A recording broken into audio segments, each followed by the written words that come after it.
Makakausap po natin si Alvin Mabali. Okay? Siya po yung mister ng isa pong guro na sabi nga po kanina sa umpisa ni Chang Marks, 15 hakbang. Gaano ba kala yung 15 hakbang, guys? 1, 2, 3, 4, 5, 6, 7, 8, 9, 10, 11, 12, 13, 14. Hanggang dun sa dulo. Ganun lang, malapit lang, ano?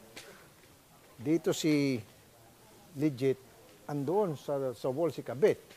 Eh, pwede mga batuhin, ano? Ang tawag niyan, stone throw away. Eh, okay, hindi siya talaga nalalangkad eh. Stone throw away. O nga, ano? At pinagmamalaki daw po ni Mrs. kay Kabit, huwag ka mag-alala, baog ako. Hindi mo kayang buntisin, kaya go nang go lang. Tama? Okay. Deposito. Hindi, wala na mawi-withdraw doon or deposit. Ayan po, sabi po ng mga reklamo dito. Sir Alvin, good morning po, Sir Alvin. Good morning po, Sir Rafe, Idol. Opo, si Sir Alvin po isang fried chicken vendor. Sir Alvin, ano po mga ebidensya meron kayo dito sa pinanggagawa ni Mrs. Ito pong ina-allege nyo rito sa amin ngayon? Against her. Yung picture po nga, sinend ko po dyan na magkasama sila nakahiga sa loob ng bahay ng kapatid niya po mismo. Saan nyo po nakuha yun? Paano kayo nagkaroon ng ganong klaseng picture? Sinend po kasi yan sa pamangkin niya kasi di na po kaya yung ginagawa niya. Paulit-ulit na kasi. Hindi na po ganito, sir. 2 beses na po niya ginawa to. Tapos pinagbigyan ko nung una. Pangalawa, ngayon na. Kaya nahirapan na ako kasi kamag-anak ng compound yung lalaki. Teka muna, yung lalaki ano po? Kamag-anak? Kamag-anak ng compound, kaya nahirapan ako. Kaya may sarili na kaming bahay doon sa ano. Teka muna, kamag-anak ng ano po yung lalaki? Ng compound namin dito. Doon. Yung may-ari ng kamag-anak na may-ari ng compound. Oo, kaya nahirapan pa ako. Kaya dumulog na po ako sa inyo. Okay. Nakumpranta nyo na po si Mrs. tungkol dito sa itong problema ito. Opo, paulit-ulit ko nang sinabi sa kanya noon, pero ayaw siya makinig. Kasi hanggang salita lang daw po ako. Okay. Ayan. Yan ba yun? Yung picture Oo, na? yan. Teka muna, parang baby yung nakahiga eh. Hindi ba yung baby niya? Hindi baby kasi malaking braso eh. Okay. Ayan yan. Okay. So, ano pong sinasabi ni Mrs. pag kinukumpranta mo siya tungkol sa picture na ito, sir? Wala daw siyang pakialam. Sabi ko niya, walang pakialam. Sinabi po niya yan? Oo, ganun, wala daw siyang pakialam. Para namang ano... Hindi ba lang siya nagpalusot na hindi ako yan or magkaibigan lang kami niyan o may problema lang yan kaya crying shoulder ako, crying chest dahil humiga sa dibdib niya, etc. Walang ganun kahit man lang nagpalusot kahit konti, wala. Wala po. Instead ng sinabi, wala akong pakialam. Tumingin lang siya. Ganon. So, ibig sabihin, wala siyang takot at respeto sa inyo. Pasensya na, sir, ha? O, tama po yun, sir. Idol, totoo yan sinabi mo. Totoo po. May anak po kayo, sir? Wala po. Di po siya magkaanak kasi Oo nga pala, sorry, mababa okay. yung matris niya. Opo, sorry. Nasabi nga kanina na bawag nga siya. So, wala siyang pakialam dahil hindi siya takot sa inyo. Opo. Pero ano po yung mga sinasabi mo sa kanya pag sinisingin niyo po siya tungkol sa iyo pong nasaksihan at iyo pong napag-alaman? Sabi ko po sa kanya na baguhin mo yung ugali mo, umuwi ka na ng probinsya. Aha. Kahit wala na po tayo, walang problema yan. Kahit kung ayaw mo, walang problema yan. Basta yung, mo po, yung sahod mo, magulang mo makikinabang, hindi ibang tao. Kahit wala na sa akin, walang problema po. Tama, kasi wala naman kayong anak, so Opo. pwede kayo magkanya-kanya na lang sa inyo pong mga sweldo, budget. Hindi kinakailangan dahil walang bata nga. So ang advice mo sa kanya, yung pera niya, ibigay na lang sa kanyang mga magulang.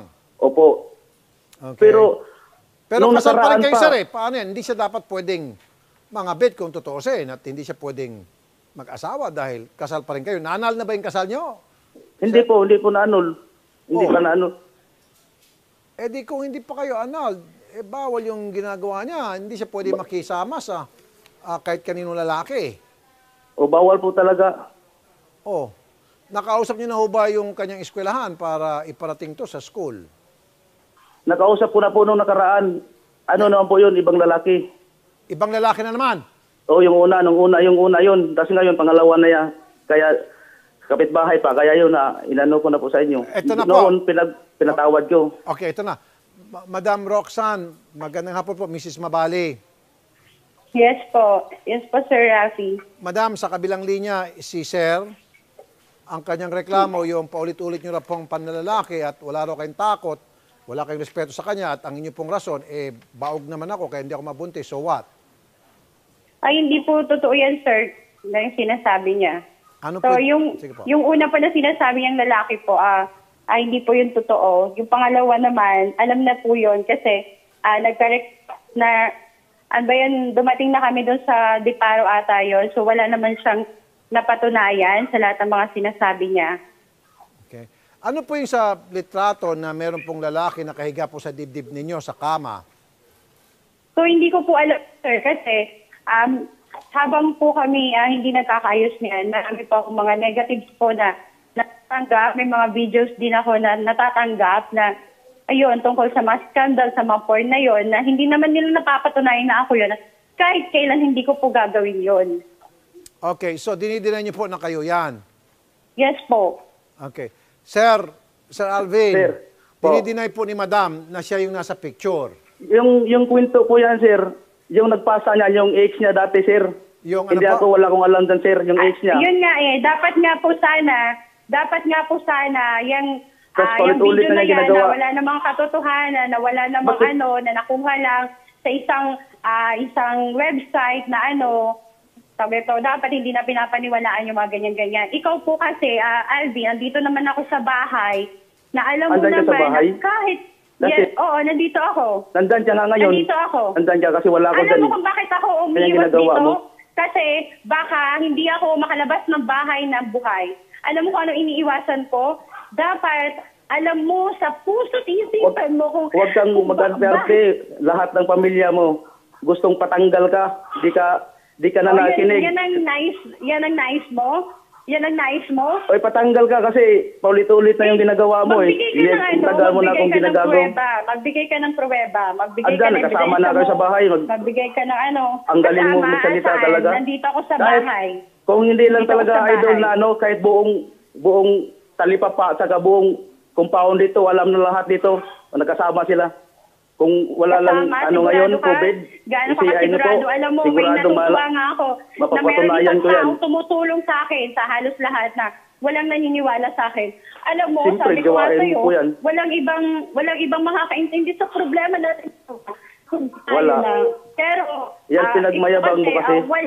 hindi mo pinakikinggan. Sandali po. Ma'am, sandali po, ma'am.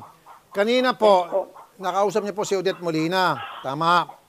At Yes po. nung tinanong sa inyo ni Odette Molina kung sino yung lalaki sa picture, sabi mo, crying shoulder niya raw po.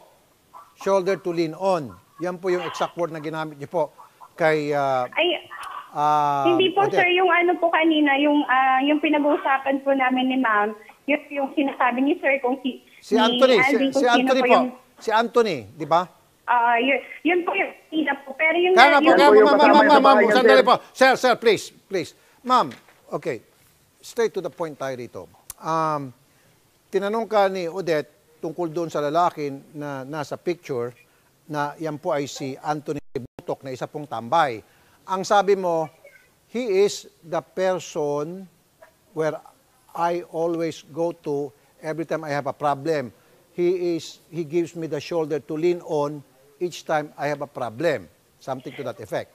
So, in short, shoulder to lean on. Yes, sir. Pero ang ibig ko naman pong sabihin nun, kasi hindi po kami talagang nakaintindihan ni ma'am, lately lang po kasi niya pitok yung may pictures po na nakahubad na Kaya nga. sinabi So, po ibig niya. sabihin, ma'am, ikaw yun at si Anthony, yung nasa picture, na dinideny nyo ngayon kay Sir, kay Odette na inamin nyo. Ay, sir, hindi po. Yun po talaga, nauna lang po talaga yung pagbanggit ni ma'am kanina bago po lumabas Okay, yung ngayon, nagtatanong kita, ma'am. larawan. Ma'am, ayoko pasikot-sikot. Okay, yung nasa picture dyan na kung saan nakahiga ka at merong isang lalaki dyan na nakahubad pang itaas at pangalawang picture, yung lalaki nakaupo, nakayuko. Sino yung lalaking yan? Ay, hindi ko po alam, sir, at hindi po ako yan. Teka muna, sabi mo kay Odette, si Anthony yan and shoulder to lean on. Ngayon, di mo nakilala. O sir, kasi hindi ko naman po ginagawa yan eh. Ang ibig ko lang po sa puntos kanina, yung sinabi ni ma'am na binabanggit ni Alvin na si Anthony. So yun lang po yun. Okay. At So, yung sa larawan sandali po, lang. hindi po ako yun. Hindi. Yung nasa larawan, okay. Ganito mama, rephrase ko na lang yung tanong ko. Or rephrase ko yung aking ibibigay na statement sa'yo.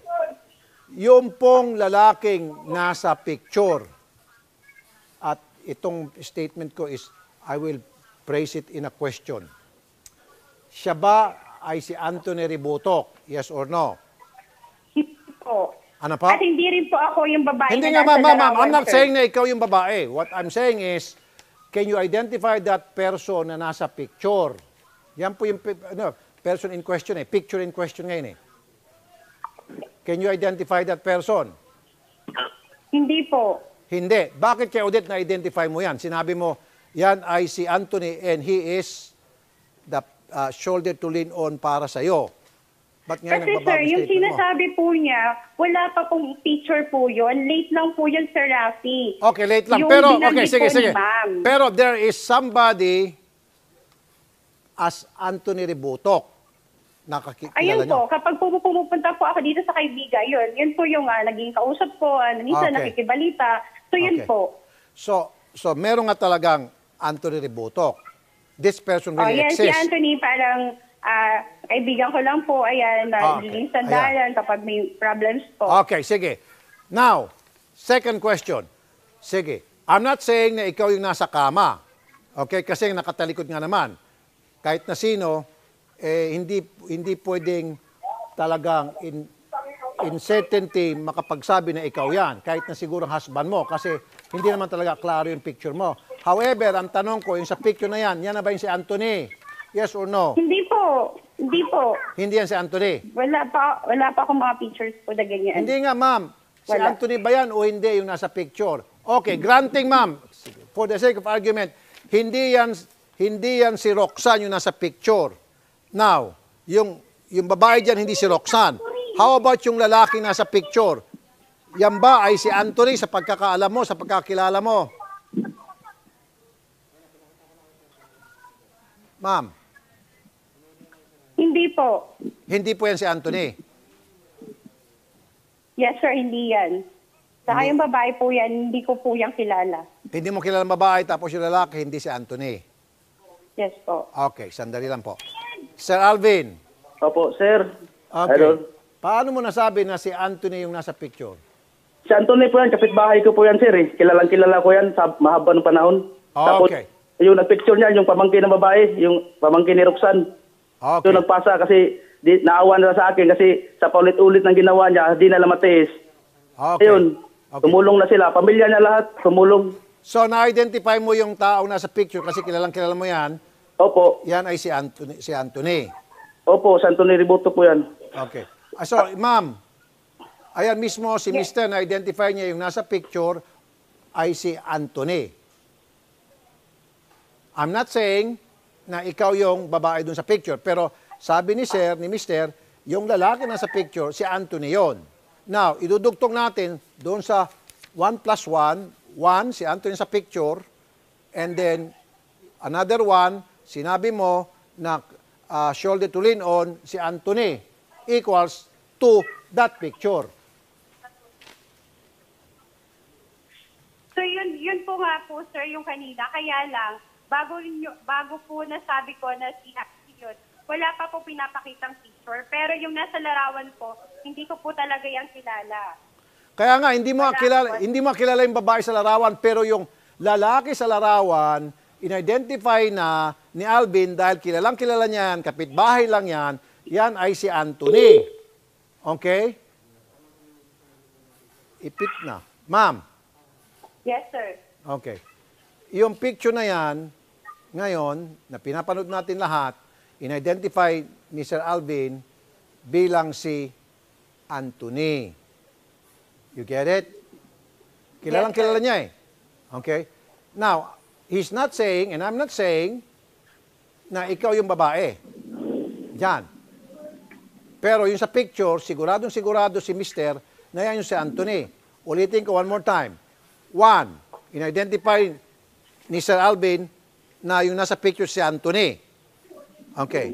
And then two, kasasabi mo kanina at kay Odette, shoulder to lean on si Anthony. Although hindi ikaw yung babae. So pagdudugtungin mo yon, what is that picture? Hindi ko po alam kung ano para saan po yung picture na yan, sir. Pero basta ako, yung pinaninindigan ko lang po kanina, yung tinanong ako ni ma'am kung sino yung Anthony ngayon, kaya tinanong ko po na yun lang. Sige, ito pa po mama, ito pa po madam ha. Sir Alvin, anong pangalan po ng pamangkin ni madam ang nagbigay sa ng picture na yan? Kasi Jibil po. Ha? Jibil po, Jibil. Jebel. Ma'am, Jebel. meron ba kayong pamangkin na nangangalang Jebel? Yes po. Okay.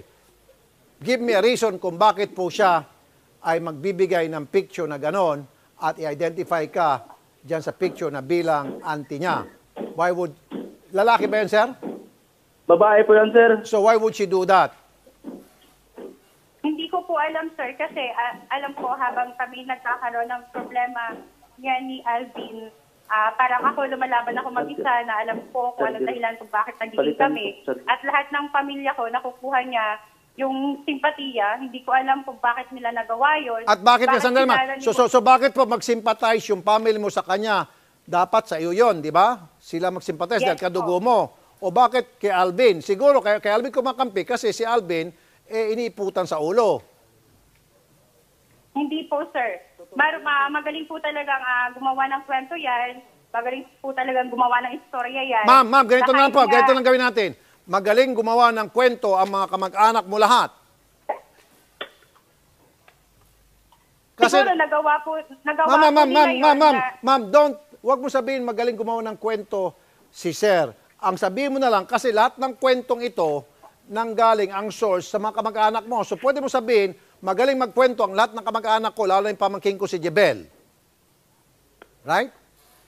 Yes po, dahil nakuha po nila yung parang, nakuha ni Alvin yung loob ng mga kamag-anak ko. Bakit Kaya niya ganun nakuha yung loob sila. ng mga kamag-anak mo? Bakit niya Kaya nakuha? sir, mula nung nagkaroon kami ng problema talaga niyan. Kaya nga ma'am, bakit nga ma'am, direct to the Pero- point. Bakit nga ang kinakampihan si Mister at hindi ikaw? Dapat sa iyo kakampi yung makadugo mo, di ba? Hindi ko po alam kung bakit, sir. Kahit ako, hindi ko maintindihan kung bakit sila kumakampi dyan. Ako maintindihan Lahat ng ko. nagawa Ako hindi ko maintindihan alam. ko. Ako po ma'am, why? Kasi po, yung mga kamag-anak mo hindi konsentidor. Yun lang po yun. Hindi po sila konsentidor at naiya po sila. Ayaw nila na pati sila madamay, mamantsahan yung kanilang pangalan sa kagagawan ng isang kamag-anak. That's why, nakonsensya sila, sinabi nila dito kay Mister. Napakabait po at napakabuti po ng inyong mga kamag-anak. At ako po'y sumasaludo sa mga kamag-anak po ni Roxanne Mabali. Ang aking po pagrespeto sa inyo dahil hindi po kayo nangungusinti ng kamalian. Okay? Sir, gusto mo po magsampa ng kaso? Patanggalan na lang lisensya, sir. Okay? Kahit lisensya na lang para, Sige, patas yung laban. ganito ang gagawin natin, sir. Ulit-ulit. Isasama po natin yung mga kamag-anak niya plus yung mga kapitbahay. Sabi niyo, maraming kapitbahay. Lahat yun, sir, po, sabay-sabay kukuha natin yung statement and then dadalhin po natin sa PRC para matanggalan po siya ng lisensya. Opo. Matibay po na ebidensya yung pong statement ng mga kamag-anak niya. Opo. Ano pong reaksyon niyo, Ma'am Roxanne? Patatanggalan daw kayo ni sir ng lisensya sa PRC. Lahat naman na pinagsasabi mo, Alvin, as walang kwenta eh. Pero kung yan ang desisyon mo, alam mo naman sa sarili mo, alam mo naman sa ating dalawa kung anong kalagayan natin. Alam na alam talaga. Paulit-ulit mo nang ginagawa yan. Mag-asisinungaling ka pa. Huwag ka nang magpalusot. Palusot ka pa yung mali. Ang mali hindi kailan pwede tama. Pag mali, aminin, hindi mo pa, pinapahaba mo pa yung kwento. Ako ba nagpapahaba ng kwento? Kanina, pinapaikot-ikot mo pa si Sir sa kay Anthony Ribotok. Hindi mo kilala. Baka awayin ka dyan sa bahay niya ngayon. Dinidinay mo siya. Nandito ako sa bahay. Oo, nandyan ka. Nandito kasi ako sa kapatid ko eh. Kaya nandyan ka eh. Sir Alvin, Opo. ganito po i-ready niyo po yung inyong marriage certificate. Bubulagain po natin silang dalawa at mapupusasan po sila. Opo. Pakiready lang po. At kapag meron po kayong intel na magkasama sila sa bahay, kung saan mang bahay yung dalawa, tiyempuan po natin at sila po ay diretso sa kulungan. Opo, pwede yan, sir. Sige po. Pwede yan. Yan po yung assignment na ibibigay ko sa inyo. Bubulagain natin siya, silang dalawa. O, sige. Paano po yun, sir? Sa loob ako ng compound na, sir. Yung kapakanan ko, sir. Seguridad ko. Paano ako makauwi doon? Compound kasi nagkamag-anak niya yun. Ng lalaki. Sir, kasasama namin kayo sa pulis sa barangay para kunin yung mga gamit ninyo, kung yun po yung ibig nyo sabihin. Sarili po kasi yung bahay namin, sir. Ibibinta namin, sir. Kanino ba yun? Sarili po namin. Well, then may karapatan ka pumasok doon sa bahay na yun, sir. Paano pag tirahin ako ng mga kakilala ng niya? Sir, ng lalaki. i-endorse po namin sa barangay at sa PNP kapag may nangyari sa inyo, wala na iba pang pagbibintangan, kung hindi sila at mga kamag-anak nila. Oo, si Anthony Ributok. Opo, yun nga po, sir. Tatawagan po namin Chief of Police, Station Commander, Barangay Chairman, mga kagawad, tanod, lahat-lahat, sir, tatawagan namin para makialam sa kasong ito. Okay? Opo, sir. Maraming salamat, sir. Sige, sir. Salamat talaga. At yung nga po, sir, yung sasampahan mo ng kaso sa PRC, gamitin natin testigo yung mga kamag-anak niya, pati mga kapitbahay, para matanggalan siya ng lisensya. Oo, pwede. Maganda po yun, sir. Okay. Tama talaga. How about criminal case, sir? Opo. Okay din. Mas maganda kung matiyempo natin. Okay, ayan po, Okay. Ma'am Roxanne, criminal case at saka admin case daw isasampa sa inyo ni sir. Ano pong reaksyon? Ma'am. Sige po, meron din naman po rin ako mga ebidensya po sa lahat ng mga pinagsasabi niya. Kung Opo. yan ang nais niya na magsampa ng kaso. At sige po, sir, haharapin ko po yan. Opo, sige po. Salamat po, Ma'am Roxanne Mabali. Magandang umaga po sa inyo, madam. Okay.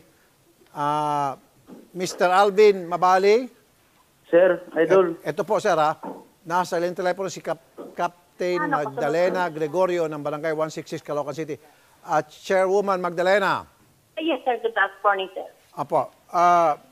Kayo po at yung PNP dyan sa inyong lugar, pakitulungan po si Sir na makabalik sa kanyang bahay at kausapin po itong mga kamag-anak ni Mrs. Mabali. Yes, sir. Na para masiguro na wala pong harm na mangyari dito kay Mr. Mabali.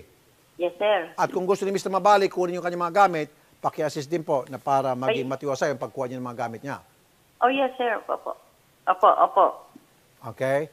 Sige po. Okay, sir. Asahan po namin yan, ma'am, ha? Yes, sir. Okay, sige. Thank you po, Chairwoman. Thank you, sir. Sir Alvin. Okay, no harm will come to you. Yan po yung siniguro po ni Chairwoman. Okay? Sige, sir. Huwag mo po ibababa ang telepono. Kami po. Idol. Sir. Yung duster po na sinuot, sa kanya yun. Maraming duster din yan. Ano pa? Yung dinideny niya na hindi siya yun. Kasi yung duster, damit siya yan. Duster niya yun. O, sa kanya niya siya talaga mismo. Pamangkin niya nag-picture doon. Dinideny pa niya. Sir, kahit na i-deny niya, kung yung nag-picture na yon, testigo, sasabihin nun ng picture, yes, ako yung nag-picture na yan, yes, akong pamangkin, then mas paniniwalaan po ng korte si pamangkin kaysa sa kanya. Trust me. Okay, sir? Apo. Maraming salamat po, sir, at huwag mo ibabang telepono, kakausapin po kayo ng staff.